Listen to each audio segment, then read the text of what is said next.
내가 40년 설계한 집을 네가 뜯었어. 덴마크 로스킬레 68세 건축가 에릭이 3주 여행에서 돌아와 집에 들어서자마자 사위에게 고함쳤습니다. 법적 조치를 하겠어. 당장 원상복구해.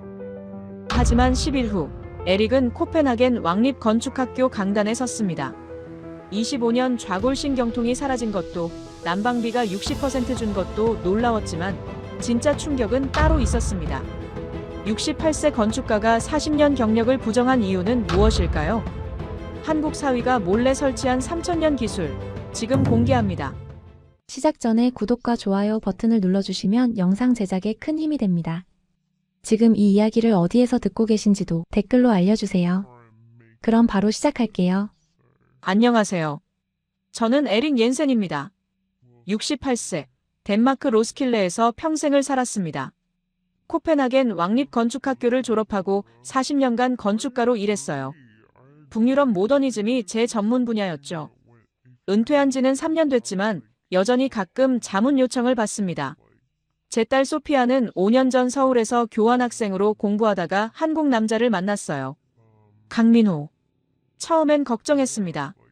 문화도 다르고 언어도 다른데 괜찮을까 싶었죠. 하지만 딸이 행복해 보였고 민호도 성실한 청년이었어요. 건축 엔지니어라는 것도 마음에 들었습니다. 같은 분야니까요. 결혼식은 코펜하겐에서 했고 지금은 두 사람 모두 덴마크에서 일하고 있습니다. 오늘은 2024년 11월 23일 토요일입니다. 민호와 소피아가 점심 먹으러 우리 집에 온다고 했어요. 아내 인계가 아침부터 부엌에서 요리하고 있었죠. 저는 거실 소파에 앉아 신문을 읽고 있었습니다. 바닥이 차가웠어요. 양말 2겹에 실내화까지 신었는데도 발이 시렸습니다. 온도계를 봤어요. 실내 온도 12도. 전기 히터를 2대나 틀었는데도 이 정도예요. 매년 겨울이면 똑같습니다. 11월부터 3월까지는 집이 냉장고나 다름없어요. 허리가 뻐근했습니다. 25년 된 좌골신경통이에요. 아침에 일어날 때가 가장 고통스럽죠. 침대에서 일어나려면 10분은 걸립니다. 이 집은 제가 40년 전에 직접 설계했어요. 1984년 작품입니다. 당시 북유럽 모더니즘의 완벽한 표본이라는 평가를 받았죠. 건축 잡지에도 실렸고 덴마크 건축상 후보에도 올랐었어요. 큰 창문으로 자연광을 최대한 끌어들이고 미니멀한 선으로 공간을 구성했습니다. 40년이 지난 지금도 이 디자인이 자랑스러워요. 하지만 솔직히 말하면 겨울은 지옥입니다. 난방비는 한 달에 3,600크로네가 나와요. 한화로 약 72만 원입니다. 한국 기준으로 보면 엄청난 금액이죠. 그런데도 집은 춥습니다. 전기 라디에이터 방식이라 열효율이 떨어져요. 열이 천장으로 올라가 버리고 바닥은 항상 차갑습니다. 오후 1시 초인종이 울렸습니다. 소피아와 민호였어요. 문을 열자 차가운 바람이 밀려 들어왔습니다. 영하 5도 날씨였거든요. 두 사람이 들어오면서 민호가 현관에서 신발을 벗었어요. 그리고 바닥에 발을 디딘 순간 표정이 굳었습니다. 장인어른, 집이 너무 춥지 않으세요? 저는 어깨를 으쓱했어요. 원래 그래. 겨울이니까. 민호가 거실 온도계를 봤어요. 12도예요? 이건 너무 낮은데요. 덴마크 겨울이 이렇지. 자네도 이제 적응해야 해. 민호는 뭔가 말하려다가 입을 다물었습니다. 소피아가 급하게 화제를 돌렸죠. 아빠, 엄마 어디 계세요? 부엌에 계셔. 들어가 봐. 점심 식사는 조용했어요. 인계가 만든 스메르레 브레드와 수프를 먹었습니다. 민호가 계속 집안을 둘러봤어요. 벽, 창문, 바닥을 유심히 관찰하더군요. 건축 엔지니어의 습관인가 봅니다. 식사 후 커피를 마시는데 민호가 조심스럽게 물었어요. 장인어른, 난방비는 한 달에 얼마나 나오세요? 3,600크로네 정도. 한화로 72만 원쯤 돼. 민호의 눈이 커졌습니다. 그런데 실내가 12도밖에 안 되는데요? 전기 라디에이터가 그래. 효율이 좀 떨어지지. 민호가 태블릿을 꺼냈어요. 화면에 뭔가 사진들이 보였습니다. 장인어른, 이거 아세요? 온돌이라고 하는 건데요. 온돌? 그게 뭔가? 한국 전통 난방 방식입니다. 바닥 아래에 온수 파이프를 깔아서 바닥을 데우는 거예요. 3000년 역사가 있고 열효율이 85% 이상입니다. 저는 화면을 봤어요. 바닥을 뜯고 파이프를 까는 사진들이었습니다. 바닥 난방. 네. 바닥이 따뜻하면 열이 위로 올라가면서 공간 전체를 고르게 데워요. 전기 라디에이터처럼 열이 천장으로 도망가지 않습니다. 흥미로운 이야기긴 했어요. 하지만 뭔가 찜찜했습니다. 그래서 뭐 어쩌자는 건가? 민호가 진지한 표우로 말했어요. 장인어른, 온도를 설치해드리고 싶습니다. 저는 커피잔을 내려놓았습니다. 내 집에? 네. 장인어른 건강도 걱정되고 난방비도 많이 줄일 수 있어요. 저는 고개를 저었어요. 안 돼. 왜요? 이 집은 내가 40년 전에 설계한 거야. 북유럽 모더니즘의 완벽한 표본이라고. 바닥을 뜯는다는 건 내 작품을 망가뜨리는 거야. 민호가 말했어요. 하지만 장인어른이 매일 고통받고 계시잖아요. 좌골신경통도 심하시고. 그건 내 문제야. 자네가 걱정할 일이 아니라고. 소피아가 끼어들었어요. 아빠, 민호 말이 맞아요. 아빠가 매일 아파하시는 거 보기 힘들어요. 저는 딸을 쏘아봤습니다. 소피아, 넌 내 편이야, 민호 편이야? 아빠 편이죠. 그래서 건강하셨으면 좋겠어요. 저는 자리에서 일어났어요. 허리가 찌릿했지만 내색하지 않았습니다. 민호, 자네 말은 고맙네. 하지만 내 집은 내가 책임져. 40년 동안 북유럽 건축을 연구한 내가 동양 난방 기술로 집을 고친다. 말이 되나? 민호가 말했어요. 장인어른, 기술의 동양과 서양이 따로 없습니다. 좋은 기술은 좋은 거예요. 자네는 젊어서 그런 말을 하지. 나는 68살이야. 40년 경력의 건축가라고. 내가 설계한 집이 뭐가 문제인지 내가 제일 잘 알아. 그럼 왜 25년 동안 좌골신경통을 방치하셨어요? 그 말에 저는 할 말을 잃었습니다. 민호가 계속 말했어요. 장인어른, 온돌은 관절염과 신경통에 효과가 있습니다. 바닥의 온기가 혈액순환을 도와주거든요. 저는 화가 났어요. 그만하게. 더 이상 듣고 싶지 않아. 그날 저녁 두 사람은 일찍 돌아갔습니다. 저는 소파에 앉아 생각했어요. 민호의 말이 계속 머릿속을 맴돌았습니다. 온돌, 바닥 난방, 3000년 기술. 하지만 받아들일 수 없었어요. 이 집은 제 자존심이거든요. 40년 경력의 증거이고 건축가로서의 정체성입니다. 이걸 바꾼다는 건 제 인생을 부정하는 거나 마찬가지예요. 인계가 옆에 앉았습니다. 여보, 민호 말도 일리가 있어. 당신도 그렇게 생각해? 당신이 매일 아파하는 거 나도 힘들어. 한번 고려해보는 게 어때? 저는 대답하지 않았어요. 그날 밤 잠이 오지 않았습니다. 그 후 일주일 동안 민호에게서 연락이 없었어요. 저는 안도했습니다. 온돌 이야기가 끝난 줄 알았거든요. 하지만 12월 1일 일요일 아침 초인종이 울렸습니다. 민호였어요. 혼자 왔더군요. 손에 두꺼운 서류 봉투를 들고 있었습니다. 장인어른, 시간 좀 내주실 수 있으세요? 저는 망설였어요. 또 온돌 이야기를 하려는 게 분명했거든요.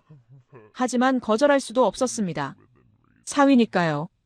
들어오게. 민호는 거실 테이블에 서류들을 펼쳤어요. 설계도, 그래프, 사진들이었습니다. 꽤 준비를 많이 했더군요. 장인어른, 제가 일주일 동안 조사했습니다. 이 집의 구조와 난방 시스템을 분석했어요. 저는 팔짱을 꼈습니다. 내가 설계한 집인데 자네가 분석을 해? 네. 객관적으로 봐야 하니까요. 민호가 첫 번째 그래프를 보여줬어요. 이게 현재 장인어른 댁의 열 손실 분석입니다. 전기 라디에이터로 생산된 열의 60%가 천장과 벽으로 도망갑니다. 실제로 난방에 사용되는 건 40%뿐이에요. 저는 그래프를 봤어요. 빨간색 화살표들이 천장을 향해 올라가고 있었습니다. 그래서 온돌은 다릅니다. 바닥에서 열이 시작되니까 열 손실이 15%밖에 안 돼요. 85%가 실제 난방에 사용됩니다. 민호가 두 번째 자료를 꺼냈어요. 한국 아파트 사진이었습니다. 이게 서울 아파트의 온돌 시스템입니다. 영하 20도 날씨에도 실내 온도 22도를 유지해요. 난방비는 월 15만 원 정도입니다. 저는 코웃음 쳤어요. 한국 아파트랑 우리 집이랑 똑같나? 기후도 다르고 구조도 달라. 맞습니다. 그래서 제가 이 집에 맞는 설계를 했어요. 민호가 새 설계도를 보여줬습니다. 우리 집 평면도 위에 파란색 선들이 그려져 있었어요. 온수 파이프 경로였습니다. 기존 바닥을 5cm만 올리면 됩니다. 단열재를 깔고 그 위에 온수 파이프를 설치한 다음 새 마룻바닥을 깔면 끝이에요. 저는 설계도를 자세히 봤습니다. 솔직히 잘 짜여진 설계였어요. 하중 분산도 고려했고 배관 경로도 효율적이었습니다. 하지만 인정하고 싶지 않았어요. 비용은 얼마나 들어? 약 25만 크로네입니다. 한화로 500만 원 정도요. 저는 놀랐어요. 생각보다 적었거든요. 그게 다야? 네. 자재비와 인건비 포함입니다. 그리고 난방비가 월 3,600크로네에서 1,200크로네로 줄어듭니다. 2,400크로네 절약이에요. 한화로 48만 원이죠. 저는 계산해봤어요. 48만 원씩 절약하면 1년에 576만 원입니다. 2년이면 초기 비용을 뽑는 거예요. 하지만 저는 고개를 저었습니다. 돈 문제가 아니야. 그럼 뭐가 문제세요? 이 집은 내 작품이라고. 40년 전 내가 심혈을 기울여 설계한 거야. 이게 내 정체성이고 자존심이야. 민호가 조용히 말했어요. 장인어른, 건축가의 자존심은 아름다운 디자인에만 있는 게 아니라고 생각합니다. 그럼 어디 있는데? 사람이 행복하게 사는 공간을 만드는 것. 그게 진짜 건축가의 자존심 아닐까요? 저는 할 말이 없었습니다. 민호의 말이 맞았거든요. 하지만 받아들이고 싶지 않았어요. 자네는 젊어서 그런 소리를 하지. 나는 코펜하겐 왕립 건축학교를 나왔어. 40년 동안 수십 개 건물을 설계했고 덴마크 건축상도 2번 받았어. 자네가 뭘 안다고 나한테 가르치려 해? 민호가 잠시 침묵했어요. 그리고 조심스럽게 말했습니다. 장인어른, 저도 건축 엔지니어입니다. 서울대학교 건축공학과를 나왔고 10년 동안 구조 설계를 했어요. 장인어른만큼은 아니지만 제 분야에서는 전문가예요. 저는 민호를 똑바로 봤어요. 36살 한국인 사위. 10년 경력. 저보다 32살 어리고 경력도 30년 짧습니다. 자네가 전문가라는 건 인정해. 하지만 이 집은 내가 설계했어. 내 철학이 담긴 작품이라고. 그 철학 때문에 장인어른이 25년 동안 고통받고 계신데요. 저는 벌떡 일어났습니다. 허리가 찌릿했지만 참았어요. 민호, 이제 그만 가보게. 더 이상 이 이야기 하기 싫어. 민호는 서류를 챙겨 담았어요. 현관으로 가면서 돌아서서 말했습니다. 장인어른, 마지막으로 한 가지만 말씀드릴게요. 온돌은 3000년 전 한국 선조들이 추운 겨울을 이기려고 개발한 기술입니다. 생존의 지혜였어요. 멋진 디자인보다 따뜻한 겨울이 우선이었죠. 그게 진짜 건축 아닐까요? 민호는 그렇게 말하고 나갔습니다. 저는 거실로 돌아와 소파에 앉았어요. 민호가 두고 간 서류들이 테이블에 놓여 있었습니다. 저는 설계도를 다시 봤어요. 정말 잘 짜여진 설계였습니다. 배관 위치, 단열재 두께, 하중 계산까지 완벽했어요. 솔직히 인정하고 싶었어요. 이게 좋은 해결책이라는 걸. 하지만 40년 자존심이 허락하지 않았습니다. 인계가 옆에 앉았어요. 여보, 설계도 봤어. 민호가 정말 잘 만들었더라. 당신도 민호 편이야? 편이 어디 있어? 당신 건강이 걱정될 뿐이지. 나는 괜찮아. 아니야. 안 괜찮아. 매일 아침 일어날 때 신음소리 내는 거 나는 다 들어. 밤에 몇 번이나 뒤척이는지도 알아. 저는 아무 말도 하지 못했습니다. 인계가 계속 말했어요. 여보, 자존심도 좋지만 건강이 더 중요해. 우리 이제 70살 앞두고 있어. 앞으로 10년, 20년 더 이렇게 살 거야. 하지만 이 집은 사람이 사는 곳이야. 박물관이 아니라고. 40년 전 디자인도 좋지만 지금 우리한테 필요한 게 뭔지 생각해봐. 저는 창밖을 봤어요. 눈이 내리고 있었습니다. 12월 첫눈이었죠. 아름다웠지만 추웠어요. 그날 밤 저는 잠을 못 잤습니다. 민호의 말이 계속 맴돌았어요. 멋진 디자인보다 따뜻한 겨울이 우선이었죠.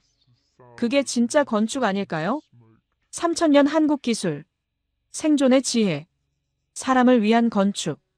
저는 제 평생 철학이 흔들리는 걸 느꼈습니다. 12월이 깊어졌습니다. 저는 여전히 민호의 제안을 거절한 상태였어요. 하지만 몸은 정직했습니다. 좌골신경통이 더 심해졌거든요.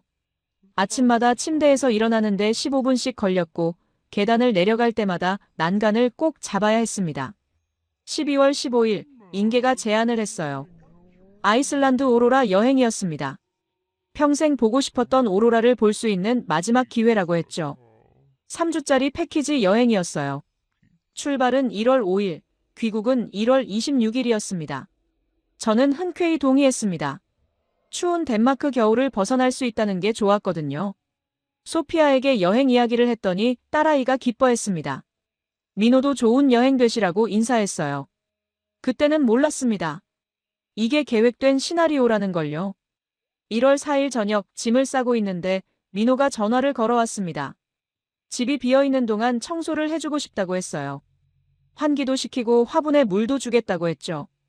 저는 좋다고 했습니다. 단순한 호의로만 생각했거든요. 하지만 현관에서 나가기 전 이상한 예감이 들었어요. 민호의 목소리가 너무 차분했거든요. 마치 뭔가 준비된 것처럼요. 저는 현관 앞에서 민호에게 다시 확인했습니다. 정말 청소만 하는 거냐고요. 민호는 잠시 침묵했습니다. 그리고 애매하게 대답했죠. 걱정 마시라고 집 잘 지키겠다고요. 명확한 답변이 아니었습니다. 저는 뭔가 찜찜했지만 공항으로 가야 했어요. 택시가 기다리고 있었거든요. 비행기 안에서도 불안했습니다. 민호가 뭔가 할 것 같았어요. 하지만 설마 제 허락도 없이 공사를 시작하겠어요? 그건 법적으로도 문제가 있는 일이었습니다. 저는 기우라고 생각하기로 했어요. 1월 6일, 우리 부부는 아이슬란드에 도착했습니다. 레이캬비크 공항에서 렌터카를 빌려 북쪽으로 향했어요. 아쿠레일이라는 작은 도시에서 첫날 밤을 보냈습니다. 오로라는 아직 보이지 않았지만 풍경은 아름다웠어요. 그날 밤 호텔에서 저는 집 생각을 했습니다. 지금쯤 민호는 뭘 하고 있을까요? 정말 청소만 하고 있을까요? 아니면 이미 공사를 시작한 걸까요? 불안한 마음에 잠이 잘 오지 않았습니다. 나중에 소피아에게서 전해들은 이야기입니다. 제가 아이슬란드로 떠난 그날 저녁 민호는 집 앞에 도착했다고 해요. 혼자가 아니었답니다. 한국인 친구 4명과 덴마크 시공업체 팀장이 함께였대요. 민호는 열쇠로 문을 열었대요. 거실로 들어가서 바닥을 내려다봤다고 합니다. 40년 된 오크 마룻바닥. 이걸 3주 안에 완전히 바꿔야 했다고 하더군요. 막중한 책임감이 느껴졌다고 해요. 한국인 친구 중 한 명이 물었답니다. 정말 괜찮겠냐고 장인어른이 돌아오시면 큰일 나는 거 아니냐고요. 민호는 대답했대요. 큰일 나더라도 해야 한다고 저의 건강이 더 중요하다고요. 시공팀장이 설계도를 펼쳤답니다. 민호가 준비한 상세 도면이었대요. 바닥 해체 순서, 단열재 설치 방법, 온수 파이프 경로, 마룻바닥 마감까지 모든 게 표시되어 있었다고 합니다. 팀장이 고개를 끄덕였대요. 잘 만들어진 설계라고 했답니다. 1월 6일 아침 7시 본격적인 작업이 시작됐다고 해요. 전동톱으로 마룻바닥을 절단하는 소리가 집안을 가득 채웠답니다. 40년 된 오크 바닥이 하나씩 떨어져 나갔대요. 민호는 조심스럽게 바닥재를 걷어냈다고 합니다. 혹시 나중에 다시 쓸 수 있을까 싶어서였대요. 바닥재를 걷어내자 콘크리트 바닥이 드러났답니다. 민호는 표면을 자세히 살폈대요. 균열은 없는지 습기 문제는 없는지 확인했다고 합니다. 다행히 구조는 튼튼해 보였답니다. 하지만 예상치 못한 문제가 발견됐다고 해요. 서재 쪽 바닥 밑에서 오래된 습기 자국이 보였답니다. 아마 몇 년 전 누수가 있었던 것 같았대요. 콘크리트는 멀쩡했지만 방수 처리가 필요했다고 합니다. 시공팀장이 고개를 저었답니다. 이거 처리하려면 최소 이틀은 더 걸린다고 했대요. 방수제를 바르고 완전히 건조될 때까지 기다려야 한다고요. 일정이 빠듯한데 이틀 지연은 치명적이었겠죠. 민호는 고민했답니다. 그냥 넘어갈까 아니면 제대로 처리할까. 고민 끝에 결정했대요. 제대로 하자고요. 나중에 문제 생기면 안 되니까요. 이틀 지연을 감수하기로 했답니다. 작업은 계속됐다고 해요. 거실, 침실, 부엌, 복도. 모든 공간의 바닥을 걷어냈답니다. 집안이 완전히 공사장이 됐대요. 민호의 한국인 친구들은 교대로 일했다고 합니다. 밤낮 없이 작업이 이어졌답니다. 소피아는 매일 현장을 찾아갔대요. 제가 들킬까봐 불안해했다고 합니다. 정말 3주 안에 끝날 수 있냐고 물었답니다. 민호는 자신있게 대답했대요. 끝낼 수 있다고 믿어달라고요. 10일이 지났을 때 작업 진척도는 50% 정도였답니다. 바닥 해체와 방수 처리는 끝났대요. 이제 단열재를 깔고 온수 파이프를 설치할 차례였다고 합니다. 하지만 시간이 촉박했대요. 앞으로 11일 남았는데 해야 할 일은 산더미였거든요. 아이슬란드는 정말 아름다웠습니다. 오로라를 처음 본 날은 평생 잊지 못할 거예요. 밤하늘의 초록빛 커튼이 춤추는 모습은 68년 인생에서 가장 경이로운 광경이었습니다. 하지만 온전히 즐길 수가 없었어요. 집 생각이 자꾸 났거든요. 여행 12일째, 저는 다시 집에 전화를 걸었습니다. 이번에는 소피아가 받았어요. 딸아이 목소리가 이상했습니다. 뭔가 숨기는 것 같았어요. 집은 괜찮냐고 물었더니 괜찮다고만 했습니다. 민호는 뭐 하고 있냐고 물었더니 잠시 침묵이 흘렀어요. 딸아이가 말했습니다. 아빠, 돌아오시면 놀라실 거라고요. 하지만 화내지 말아달라고요. 그 말에 저는 확신했습니다. 민호가 뭔가 하고 있구나. 아마도 온돌 공사일 거예요. 저는 화가 났습니다. 하지만 이미 시작된 일이라면 멈출 수도 없었어요. 그냥 여행을 마치고 돌아가기로 했습니다. 돌아가서 따져야죠. 나중에 들은 이야기입니다만 그때 로스킬레에서는 긴박한 상황이 벌어지고 있었답니다. 작업 14일째, 민호팀은 위기에 봉착했대요. 단열재를 깔고 온수 파이프를 설치하는 과정에서 보일러 연결 문제가 발생했다고 합니다. 제 집 보일러는 15년 된 구식 모델이었어요. 기존 전기 라디에이터 시스템에만 맞춰져 있었대요. 온돌처럼 대용량 온수 순환 시스템에는 맞지 않았답니다. 출력이 부족했던 거예요. 시공팀장이 말했답니다. 보일러를 교체해야 한다고요. 최소 3일이 걸리고 비용은 1만 크론에 추가라고 했대요. 한화로 200만 원이었습니다. 민호는 고민했답니다. 비용도 문제지만 시간이 더 문제였어요. 3일 지연되면 제가 돌아오기 전에 못 끝낼 수도 있었거든요. 하지만 선택의 여지가 없었답니다. 보일러 없이는 온돌이 작동하지 않으니까요. 민호는 자기 돈으로 새 보일러를 주문했대요. 긴급 배송을 요청해서 다음날 도착시켰답니다. 작업은 24시간 체제로 전환됐다고 해요. 민호와 친구들은 교대로 2시간씩 자면서 일했답니다. 낮에는 덴마크 시공팀이, 밤에는 한국인 팀이 작업했대요. 집안에 불이 꺼지지 않았답니다. 소피아는 매일 밤 현장을 찾아갔대요. 남편 민호가 피곤해 지쳐있는 모습을 봤답니다.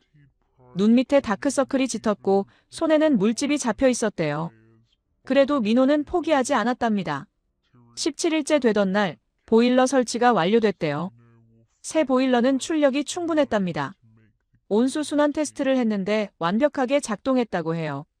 드디어 희망이 보이기 시작했답니다. 이제 마지막 단계였어요.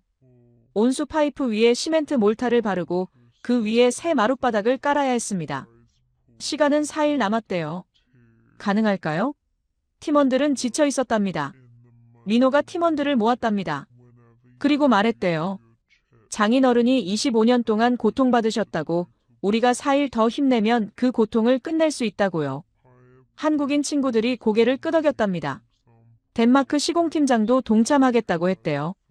18일째, 몰탈 작업이 시작됐답니다.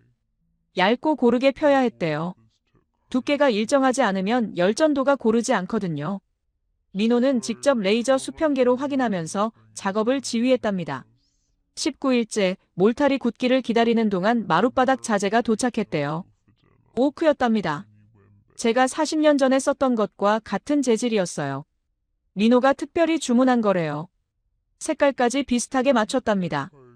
20일째, 마룻바닥 설치가 시작됐답니다. 한 장 한 장 조심스럽게 깔아나갔대요. 이음새가 정확해야 했고 팽창 여유도 계산해야 했습니다. 가장 섬세한 작업이었답니다. 소피아가 남편에게 물었답니다. 왜 이렇게까지 하냐고요? 민호가 대답했대요. 장인어른이 평생 건축가로 사셨는데 그 자존심을 지켜드리고 싶다고요. 그래서 바닥재도 원래와 최대한 비슷하게 맞춘 거래요. 21일째, 드디어 마룻바닥 설치가 완료됐답니다. 민호는 집안을 둘러봤대요. 40년 된 집이 완전히 새로워져 있었답니다. 하지만 겉으로는 거의 똑같아 보였어요. 바닥 색깔도 결도 비슷했답니다. 이제 마지막 테스트였어요. 보일러를 가동하고 온돌 시스템을 작동시켰답니다. 온수가 파이프를 통해 순환하기 시작했대요. 30분 후 바닥이 따뜻해지기 시작했답니다. 민호는 바닥에 손을 댔답니다. 따뜻했어요. 은은하게 올라오는 온기였답니다. 성공이었어요. 3주간의 비밀 작전이 마침내 완료된 거예요. 하지만 기쁨도 잠시 소피아가 전화를 받았답니다. 댁에서 온 전화였어요. 일주일 일찍 귀국한다는 연락이었답니다. 1월 19일에 도착한다고요. 그날이 바로 내일이었답니다. 민호팀은 패닉에 빠졌답니다. 아직 마무리 청소도 안 끝났고 공구들도 정리해야 했어요. 하룻밤 안에 모든 흔적을 지워야 했답니다. 밤새 청소가 이어졌답니다. 먼지 하나 남기지 않으려고 3번씩 닦았대요. 공구는 모두 트럭에 실었고 쓰레기는 전부 치웠답니다. 새벽 5시가 돼서야 모든 정리가 끝났답니다. 민호는 집을 마지막으로 둘러봤답니다. 깨끗했어요. 공사 흔적은 전혀 없었답니다. 다만 바닥만 새 것처럼 깨끗했죠. 그리고 무엇보다 따뜻했답니다. 민호는 열쇠를 챙겨 집을 나섰답니다. 이제 제 반응을 기다릴 수밖에 없었어요. 용서받을 수 있을까요? 아니면 법적 문제가 될까요? 민호는 불안했답니다. 하지만 확신은 있었답니다. 이게 옳은 일이었다고요. 저의 건강을 위한 선택이었다고요. 그 확신으로 민호는 버텼답니다. 여행 15일째 아침이었습니다. 저는 아쿠레이리의 작은 호텔에서 잠을 깼어요. 창밖으로 눈 덮인 산이 보였습니다. 아름다웠지만 마음이 편하지 않았어요. 계속 집 생각이 났거든요.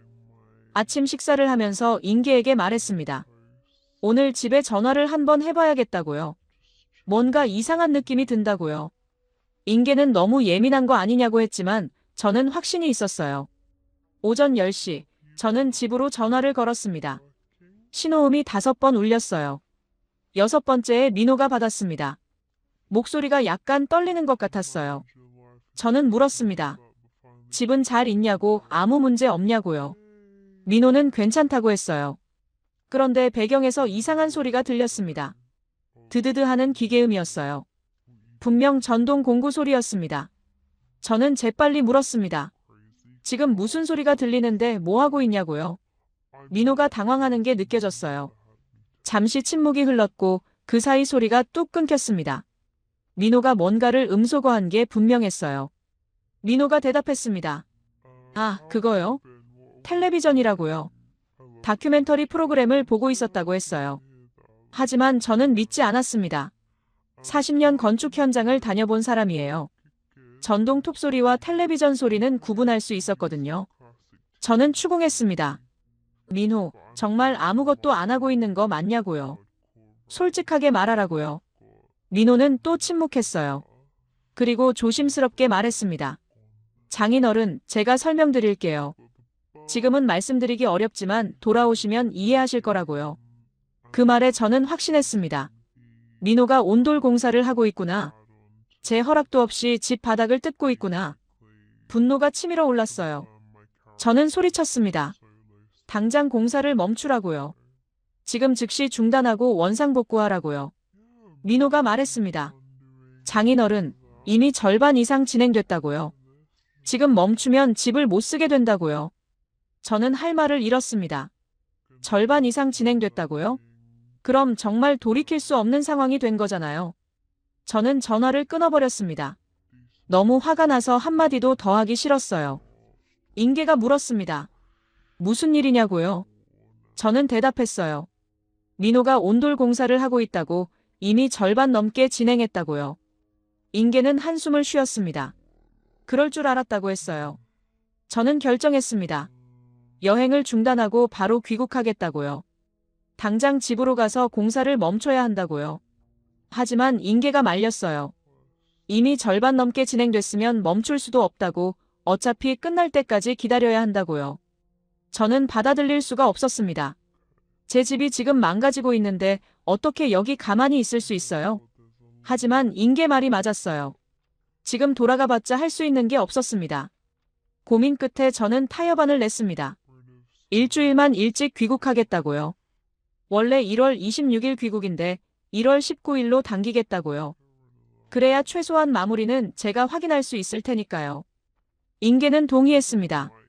그날 오후 저는 여행사에 연락해서 비행기표를 변경했어요. 위약금 3,000크로네를 내야 했습니다.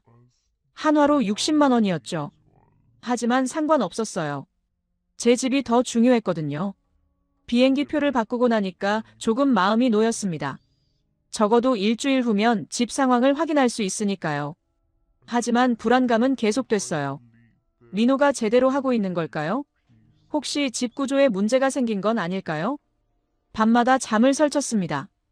꿈에서도 집이 나왔어요. 바닥이 무너지고 벽이 갈라지는 악몽이었습니다. 68살에 이런 스트레스를 받을 줄은 몰랐어요. 여행 16일째, 저는 다시 소피아에게 전화했습니다. 딸아이가 받았어요. 저는 물었습니다. 공사는 어떻게 되고 있냐고, 큰 문제는 없냐고요. 소피아가 대답했습니다. 아빠, 민호가 정말 최선을 다하고 있다고요. 밤낮 없이 일하고 있고 집 구조도 세심하게 확인하면서 진행하고 있다고요. 전문가들이 함께 하니까 걱정하지 말라고 했어요. 하지만 저는 걱정이 됐습니다. 전문가가 함께 한다는 게 무슨 뜻이죠? 덴마크 시공업체를 고용한 건가요? 그럼 비용은 얼마나 들어가는 거죠? 민호 혼자 감당할 수 있는 금액인가요?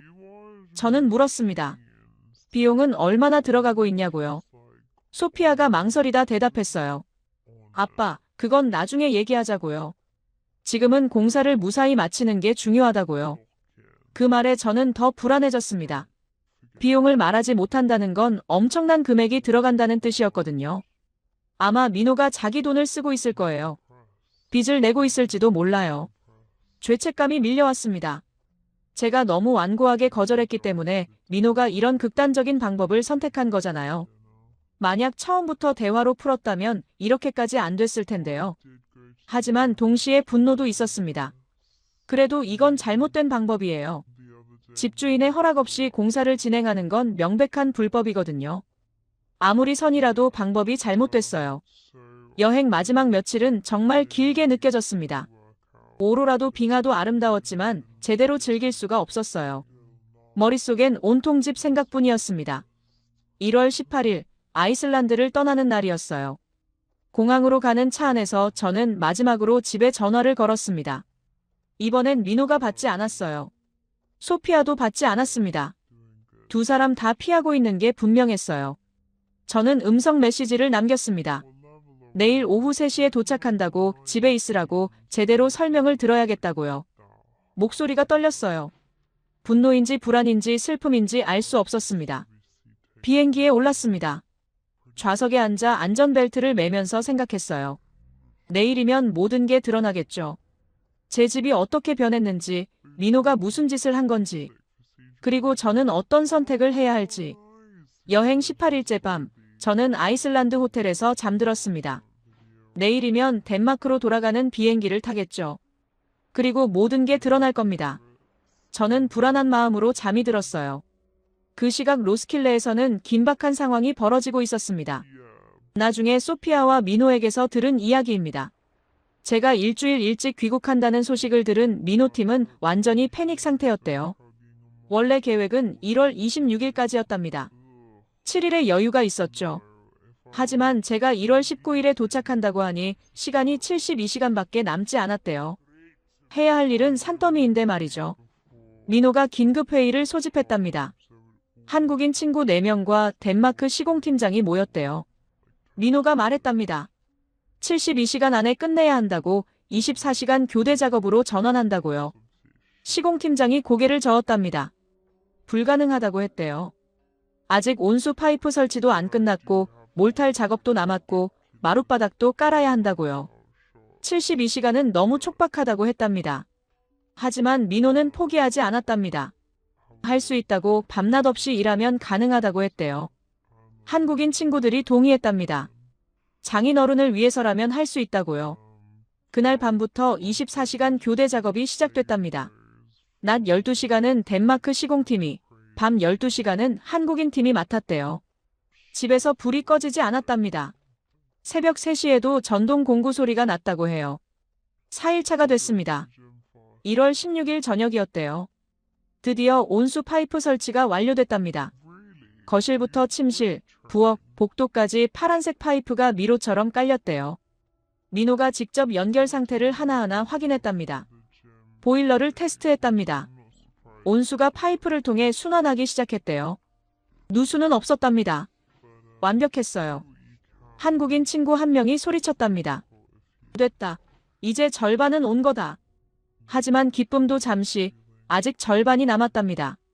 이제 파이프 위에 몰타를 바르고 마룻바닥을 깔아야 했어요. 가장 정교한 작업이었죠. 5일차가 시작됐습니다. 1월 17일 새벽 6시였대요. 몰탈 작업이 시작됐답니다. 시멘트와 모래를 섞어서 파이프 위에 얇게 펴발랐대요. 두께가 균일해야 했답니다. 열전도가 고르려면 말이죠. 민호는 레이저 수평계로 계속 확인했답니다. 1mm 오차도 허용하지 않았대요. 덴마크 시공팀장이 감탄했답니다. 한국 사람들은 정말 꼼꼼하다고요. 오후가 됐습니다. 몰탈 작업이 끝났대요. 이제 굳기를 기다려야 했답니다. 최소 12시간은 걸린다고 했어요. 그 시간 동안 민호팀은 마룻바닥 자재를 준비했답니다. 오크 마룻바닥이었어요. 민호가 특별히 주문한 거였답니다. 제가 40년 전에 썼던 것과 색깔이 비슷한 걸로요. 한 장 한 장 검수하면서 흠집 있는 건 곤란했답니다. 밤이 됐습니다. 소피아가 현장에 왔대요. 민호는 바닥에 앉아 졸고 있었답니다. 72시간 동안 제대로 못 잤거든요. 소피아가 깨웠대요. 여보, 좀 자라고요. 하지만 민호는 고개를 저었답니다. 잘 시간 없다고 몰탈이 마르면 바로 마룻바닥 작업 들어가야 한다고요. 소피아가 눈물을 흘렸답니다. 이렇게까지 해야 하냐고요. 민호가 대답했답니다. 장인어른을 위해서라고요. 25년 동안 고통받으신 분이라고요. 이 정도는 아무것도 아니라고 했대요. 6일차가 시작됐습니다. 1월 18일 아침 7시였대요. 몰탈이 완전히 굳었답니다. 이제 마지막 단계, 마룻바닥 설치였어요. 첫 번째 마룻바닥을 깔았답니다. 딱 소리를 내며 맞춰줬대요. 민호가 수평을 확인했답니다. 완벽했어요. 두 번째, 세 번째, 네 번째. 작업이 계속됐답니다. 오후가 됐습니다. 거실 바닥이 완성됐대요. 침실 작업이 시작됐답니다. 모든 팀원이 집중했어요. 실수는 용납되지 않았거든요. 저녁 6시가 됐습니다. 침실과 서재가 끝났대요. 이제 부엌과 복도만 남았답니다. 하지만 시간이 촉박했어요. 제 비행기는 내일 오후 2시에 도착 예정이었거든요. 밤 10시가 됐습니다. 마지막 마감재 작업이 진행됐답니다. 벽과 바닥 사이 몰딩을 설치하고 문턱을 정리했대요. 세세한 부분까지 신경 썼답니다. 자정이 넘었습니다. 1월 19일이 시작됐어요. 제가 도착하는 날이었죠. 청소가 시작됐답니다. 먼지 하나 남기지 않으려고 3번씩 닦았대요. 새벽 3시가 됐습니다. 청소가 끝났대요.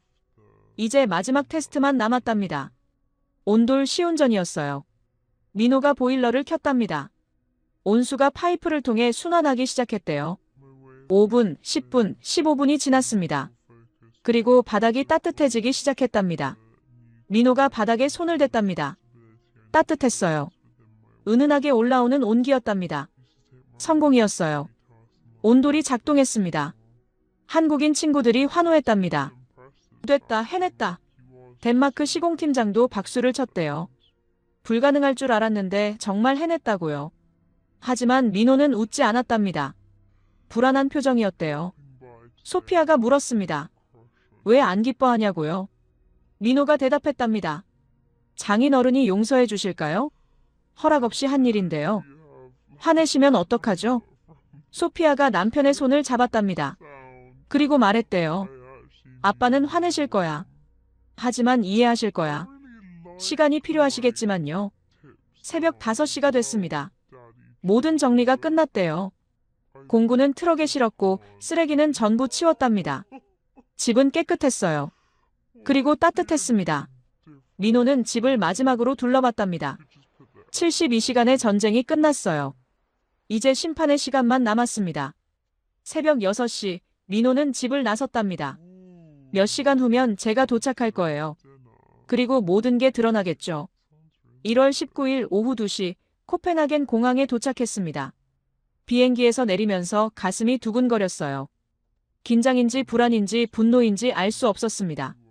수화물을 찾고 공항을 빠져나왔어요. 택시를 탔습니다. 운전사에게 로스킬레 주소를 알려줬어요. 약 40분 거리였습니다.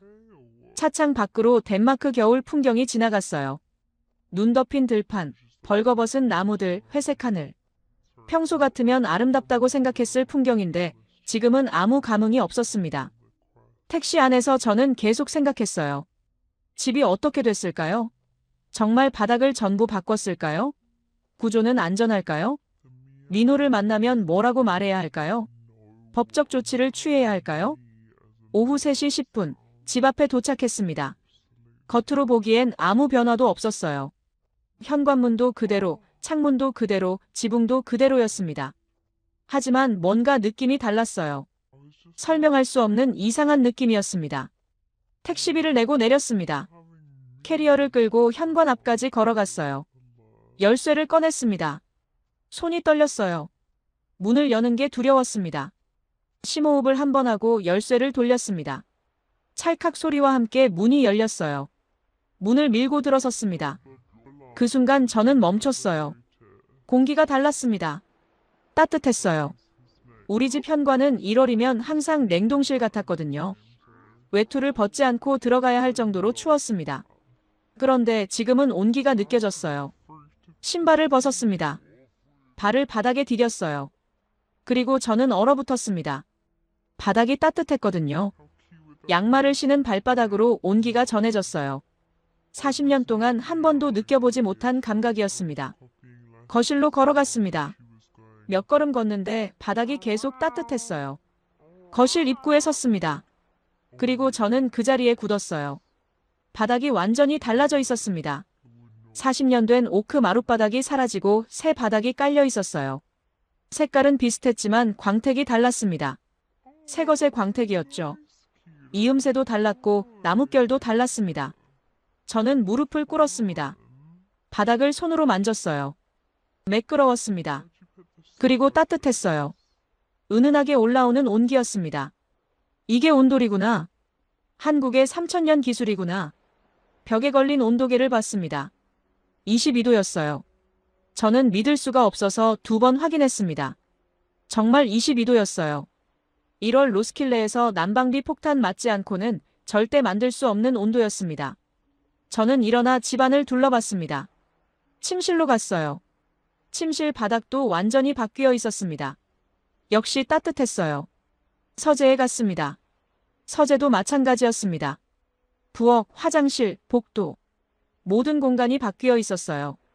저는 거실로 돌아와 소파에 주저앉았습니다.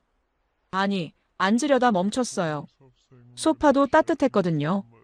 바닥의 온기가 소파 천까지 스며든 거예요. 저는 그대로 소파에 털썩 앉았습니다. 분노가 치밀어 올라야 했습니다. 화가 나야 했어요. 소리를 질러야 했습니다. 하지만 이상하게도 분노가 오지 않았어요. 오히려 눈물이 났습니다. 왜 눈물이 나는지 저도 모르겠어요. 68년을 살면서 제 집이 이렇게 따뜻한 적이 없었습니다. 어렸을 때도 청년 시절에도 결혼하고 나서도 항상 겨울은 추위와의 전쟁이었어요. 색염 양말, 전기장판, 두꺼운 스웨터. 그게 당연하다고 생각했습니다. 하지만 지금 이 온기는 달랐습니다.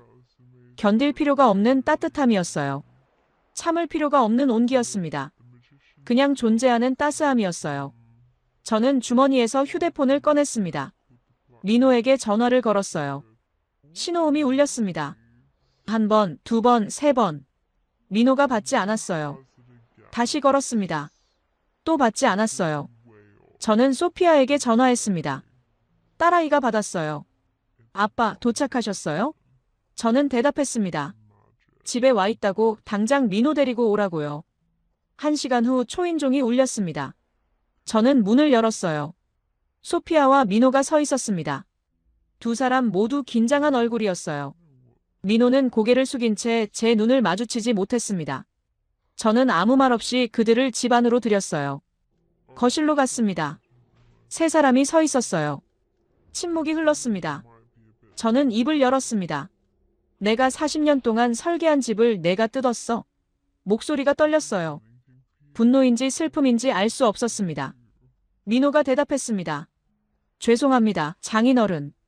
고개를 더 깊이 숙였어요. 저는 계속 말했습니다. 허락도 받지 않고 집주인 동의도 없이? 이게 법적으로 뭔지 알아? 민호가 고개를 끄덕였습니다. 압니다. 잘못했습니다. 저는 소리쳤습니다. 잘못한 걸 알면서 왜 했어? 왜 내 허락도 없이 집을 망가뜨렸어? 민호가 고개를 들었습니다. 처음으로 제 눈을 마주쳤어요. 장인어른이 아프셨으니까요. 25년 동안 고통받으시는 걸 더 이상 볼 수 없었습니다. 저는 할 말을 잃었습니다. 민호가 계속 말했어요. 장인어른이 허락하실 리 없다는 걸 알았습니다. 그래서 이렇게라도 해야 했습니다. 법적 조치를 하시든 뭘 하시든 감수하겠습니다. 소피아가 끼어들었습니다. 아빠, 민호가 3주 동안 하루도 안 쉬고 일했어요. 친구들도 휴가 내서 도와줬고요. 아빠를 위해서였어요. 저는 딸을 봤습니다. 소피아 눈에 눈물이 고여 있었어요. 저는 다시 민호를 봤습니다. 민호 눈 밑에 다크서클이 짙었어요.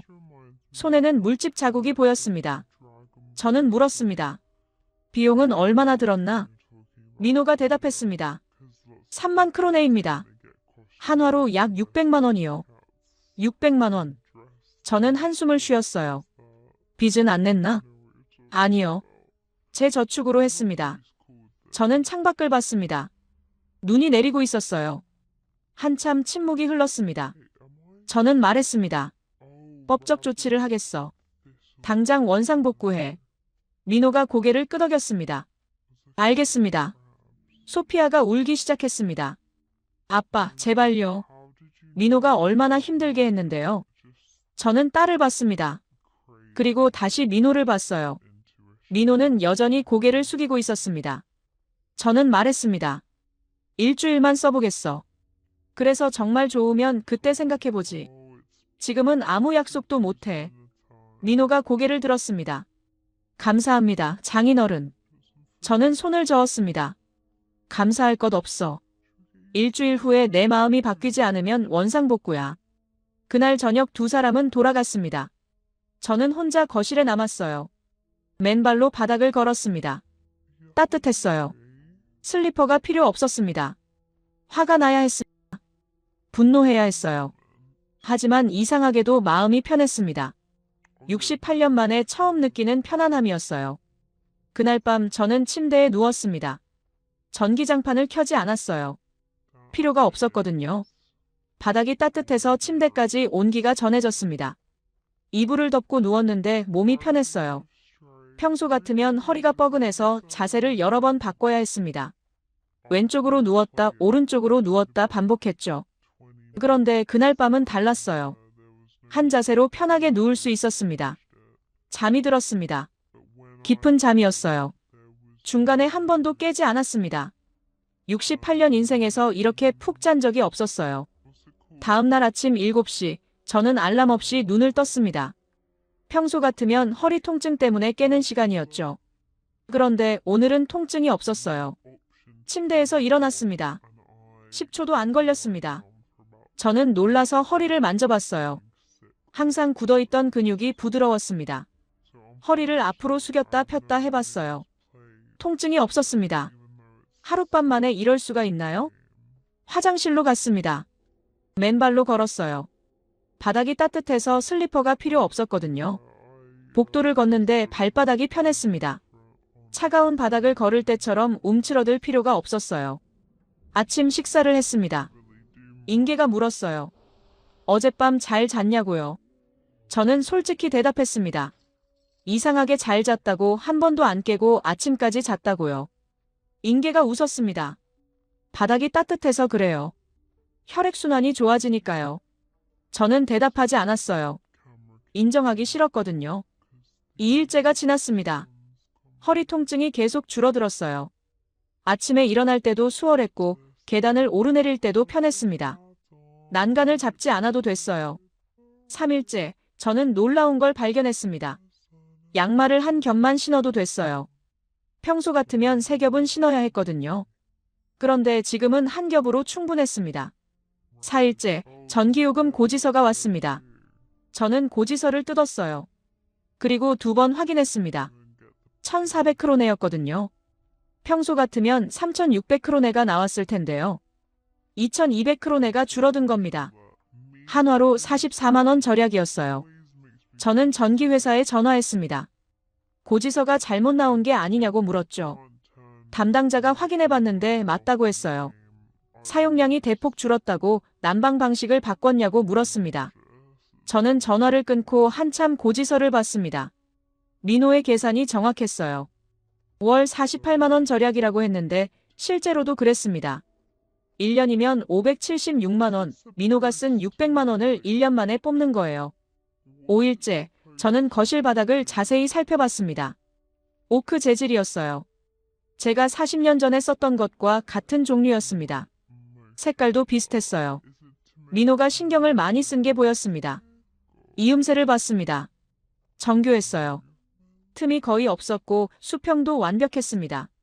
전문가의 손길이었죠. 저는 무릎을 꿇고 귀를 바닥에 댔어요. 보일러 소리가 희미하게 들렸습니다. 온수가 파이프를 통해 순환하는 소리였어요. 6일째, 소피아가 전화를 걸어왔습니다. 아빠 어때요? 바닥 괜찮으세요? 저는 대답했어요. 나쁘지 않다고요. 소피아가 웃었습니다. 나쁘지 않다는 게 좋다는 뜻이죠? 저는 인정하지 않았습니다. 아직 모르겠다고 일주일 다 채워봐야 한다고 했어요. 하지만 속으로는 알고 있었습니다. 이게 좋다는 걸요. 7일째 아침이었습니다. 일주일이 지난 거예요. 저는 침대에서 일어나 거울을 봤습니다. 얼굴빛이 좋아 보였어요. 눈 밑 다크서클도 줄어들었습니다. 허리를 만져봤습니다. 25년 동안 굳어있던 근육이 많이 풀렸어요. 통증이 거의 없었습니다. 완전히 사라진 건 아니지만 일상생활에 지장이 없을 정도였어요. 저는 결정했습니다. 소피아에게 전화를 걸었어요. 리노 좀 바꿔줄래? 리노가 전화를 받았습니다. 장인어른 저예요. 저는 말했습니다. 리노, 오늘 저녁에 우리 집으로 와. 할 얘기가 있어. 그날 저녁 소피아와 민호가 왔습니다. 두 사람 모두 긴장한 표정이었어요. 거실 소파에 앉았습니다. 저는 입을 열었습니다. 일주일 써봤어.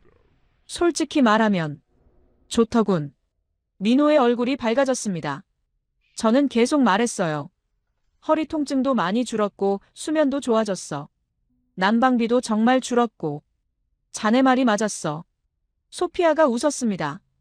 아빠, 그럼 인정하시는 거예요? 저는 고개를 끄덕였습니다. 인정해. 온돌이 좋아. 3000년 한국 기술이 정말 대단하더군. 민호가 말했습니다. 장인어른 감사합니다. 저는 손을 저었어요. 감사는 내가 해야지. 자네가 내 건강을 챙겨줬잖아. 600만 원이나 들여서. 민호가 말했습니다. 장인어른 건강이 더 중요하죠. 저는 지갑을 꺼냈습니다. 수표를 썼어요. 3만 크로네였습니다. 민호에게 건넸어요. 받아. 민호가 손을 저었습니다. 아니에요, 장인어른. 제가 하고 싶어서 한 거예요. 저는 고집했습니다. 받아. 이건 내 자존심 문제야. 공짜로 받을 순 없어. 민호가 고민하다 수표를 받았습니다. 감사합니다, 장인어른. 저는 창밖을 봤습니다. 눈이 그쳤어요. 달이 밝았습니다. 저는 말했습니다. 민호, 미안하네. 내가 너무 완고했어. 40년 건축가 경력이 자존심이 됐더니 정작 중요한 걸 놓쳤어. 민호가 말했습니다. 아니에요. 장인어른 마음 이해합니다. 저는 고개를 저었습니다. 아니야. 자네가 옳았어. 건축가의 자존심은 아름다운 디자인에만 있는 게 아니라 사람이 행복하게 사는 공간을 만드는 거지. 자네가 그걸 가르쳐줬어. 3개월이 지났습니다. 좌골신경통이 90% 호전됐어요. 병원 의사가 놀라워했습니다. 어떻게 이렇게 좋아졌냐고요. 저는 대답했어요. 한국 온돌 덕분이라고요. 코펜하겐 왕립건축학교에서 연락이 왔습니다. 특강을 해달라고요. 주제는 전통과 혁신의 조화였습니다. 저는 수락했어요. 강당에는 200명의 학생들이 앉아 있었습니다. 저는 단상에 섰어요. 그리고 말했습니다. 저는 40년 동안 북유럽 모더니즘만 고집했습니다. 다른 문화의 기술은 무시했죠. 그게 제 가장 큰 실수였습니다. 3000년 한국 온돌 기술이 제 280년 덴마크 집을 완성시켰습니다. 전통 보존은 과거를 박제하는 게 아니라 미래와 연결하는 겁니다. 진정한 건축가는 자기 철학을 고집하는 사람이 아니라 사람을 행복하게 하는 공간을 만드는 사람입니다. 68세의 한국인 사위에게서 그걸 배웠습니다. 강연이 끝나고 박수가 터졌습니다. 민호가 뒤에 서서 박수치고 있었어요. 저는 그를 봤습니다. 그리고 고개를 숙여 인사했습니다. 지금은 2025년 12월입니다. 온도를 설치한 지 거의 1년이 됐어요. 제 집은 덴마크 건축협회의 친환경 리모델링 모델 하우스로 지정됐습니다. 매달 견학 신청이 들어와요. 민호는 한국-덴마크 하이브리드 건축 컨설팅 회사를 차렸습니다. 덴마크 전역에서 온돌 설치 문의가 쏟아진다고 해요. 저는 고문으로 참여하고 있습니다. 어젯밤에도 저는 따뜻한 바닥 위에서 잠들었습니다. 68년 만에 찾은 진짜 겨울이었어요. 추위를 견디는 겨울이 아니라 따뜻함을 누리는 겨울이었습니다. 감사합니다, 민호. 그리고 감사합니다, 3000년 한국 기술. 여기까지 68세 덴마크 건축가 에릭과 한국 사위 민호의 이야기였습니다. 40년 경력의 자존심과 3000년 한국 기술의 만남 그리고 따뜻함이 가져온 변화였죠. 때로는 고집보다 변화가, 자존심보다 건강이 더 중요할 수 있습니다. 구독과 좋아요로 응원해주시면 더 감동적인 이야기로 찾아뵙겠습니다. 오늘도 여러분 모두 따뜻하고 건강한 하루 보내시길 바랍니다. 긴 영상 끝까지 시청해주셔서 감사합니다.